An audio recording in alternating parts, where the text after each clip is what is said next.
नमस्कार, मेरा नाम पंडित हरीश कुमार शास्त्री, जारकी ज्योतिष केंद्र। मैं आज आपको ज्योतिष विधि के अनुसार बताने जा रहा हूँ डिप्रेशन, भ्रम और मानसिक असंतुलन किस ग्रह के कारण होता है और यह जो ग्रह है ये हमारे कौन से पूर्व जन्म के कारण हमारे कुंडली में प्रदर्शित होते हैं। शास्त्रों के अनुसार चंद्रमा को माता, स्त्री और स्त्री से संबंधित जैसे बहन, बुआ आदि को देखा जाता है। चंद्रमा यानी मन का कारक, यानी आप पिछले जन्म में किसी के भावनाओं से पीड़ित किया होगा या किसी को झूठे यानी वादे कर कर बाद में मुकर गए हैं, यानी उनकी मन को आघात करने को ही चंद्रमा पीड़ित माना जाता है। यानी भरोसे को तोड़ना भी चंद्रमा से देखा जाता है। जैसे कि जो व्यक्ति बार बार डिप्रेशन, बार बार घबराहट या बार बार उसको अतिरिक्त गुस्सा आता है यानी भ्रम की बीमारी आती है, यह हमेशा चंद्रमा से पीड़ित देखा जाता है। यानी आप पिछले जन्म में कोई साहूकार हो सकते हो या पिछले जन्म में आप किसी प्रकार के कोई राजा हो सकते हो, क्योंकि चंद्रमा को राजकुमार की भी उपाधि प्राप्त है। यानी चंद्रमा को राजकुमार यानी यह 2.25 दिन में ही अपना रोटेशन पूरा करता है, जिसके कारण से यह पूर्व जन्म में कहीं ना कहीं आप अतिरिक्त प्रभावशाली व्यक्ति रहे होंगे। जैसे कि आज के समय में कोई व्यक्ति कहता है कि आप मेरे काम आओ, मैं आपको 110% में आपका कार्य करूंगा। लास्ट में जाके वह व्यक्ति मुकर जाता है।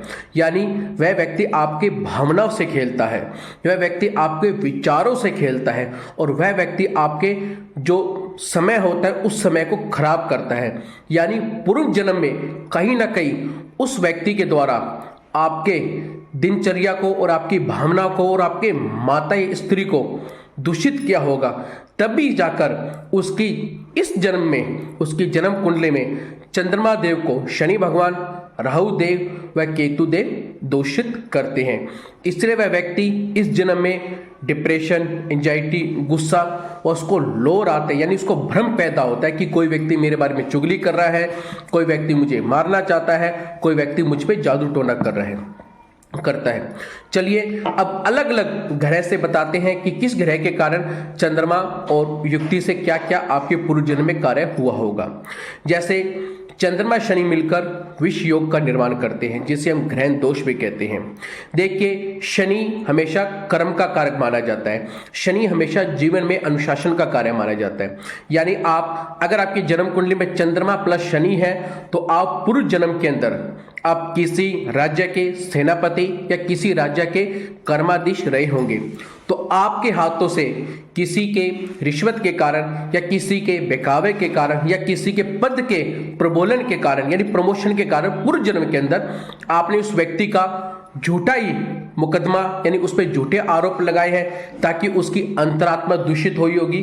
तभी जाकर इस जन्म में चंद्रमा प्लस शनि की युक्ति बनती है। और दूसरा, आपके द्वारा किसी गरीबों पर अत्याचार करना भी चंद्रमा, यानी जो व्यक्ति किसी व्यक्ति को मन को प्रताड़ित करता है, जो व्यक्ति किसी व्यक्ति को साइको यानी पागल करना चाहता है, तो उसके हमेशा जन्म कुंडली में चंद्रमा या शनि की युक्ति होगी, नहीं तो चंद्रमा शनि महाराज के नक्षत्र में विराजमान होंगे। चलिए अब राहु देव के कारण समझते हैं। चंद्रमा प्लस राहु की युक्ति हमेशा ग्रहण दोष का निर्माण करती है। अगर आपकी यह युक्ति है तो पूर्व जन्म में आप किसी व्यक्ति को भ्रम यानी झूठे रास्ते दिखाकर उसके जीवन का, उसके लक्ष्य का सर्वनाश किया है। राहु यानी भ्रम, राहु यानी उपेक्षा से अतिरिक्त किसी को जुमले सुनाना, यानी किसी को भावना, यानी कहते हैं कि राहु हमेशा चंद्रमा के साथ तभी आता है कि आपने किसी पूर्व जन्म में उस व्यक्ति को, उसके भावना को इत्यादि आगे बढ़ाया होना, यानी उसको इत्यादि मनोवृत्ति करना होना, यानी उसको इत्यादि इसको कुछ समझाकर बुझाकर यानी कुछ भी कर कर उसको व्यक्ति से अपना काम करवाया होगा, तब जाके आपकी जन्म कुंडली में चंद्रमा प्लस राहु की युक्ति बनेगी। चंद्रमा प्लस राहु की युक्ति एक प्रकार की ग्रहण दोष की युक्ति है।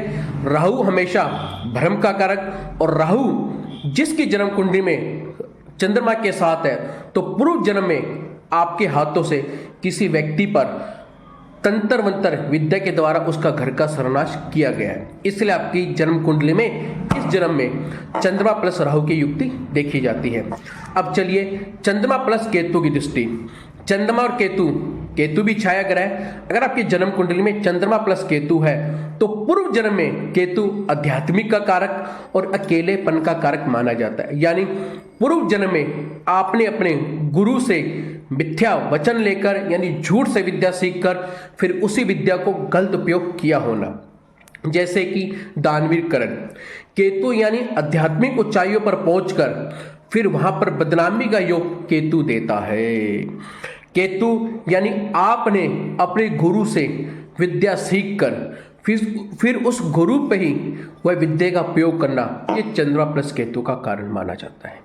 अब आप देखिए, मैंने आपको पूर्ण रूप से समझा दिया कि जब चंद्रमा राहु के साथ है तो उसके पूर्व जन्म के क्या कारक है।